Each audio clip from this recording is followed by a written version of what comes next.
Yeah, I had a guest on last week that says we have a fourth branch of the government, and is these Silicon Valley technology companies that in some ways are dictating to the government. When we saw President Trump come out against Twitter and saying, you're flagging me for producing quote unquote false information, we're seeing these companies more powerful and now regulating the government, or us here in the UK. It's coming out of some company in Silicon Valley. Well, we're now seeing, for example, that there are attacks on Facebook, and advertisers are withdrawing from Facebook because they haven't censored President Trump.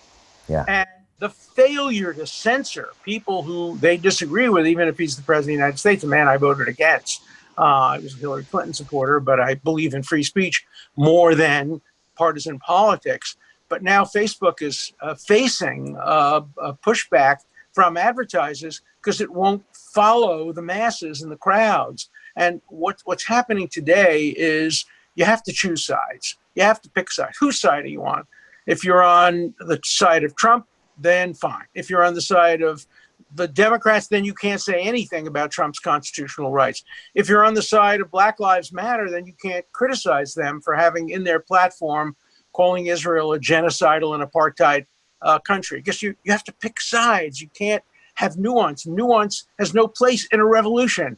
And what we're seeing is an attempt by people on the hard left and the hard right to use these terrible killings and these legitimate protests as an opening wedge to a revolution in which the first thing revolutionaries do is shut down dissent, shut down opposing points of view, whether it be the French Revolution or the Russian Revolution.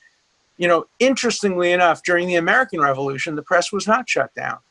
It was shortly thereafter, with the enactment of the Alien and Sedition Acts, that President John Adams tried to shut down the dissenting press. So every country has had a history of suppression and trying to abolish dissent and trying to present one point of view, which is the truth with a capital T. But there's no such thing in politics.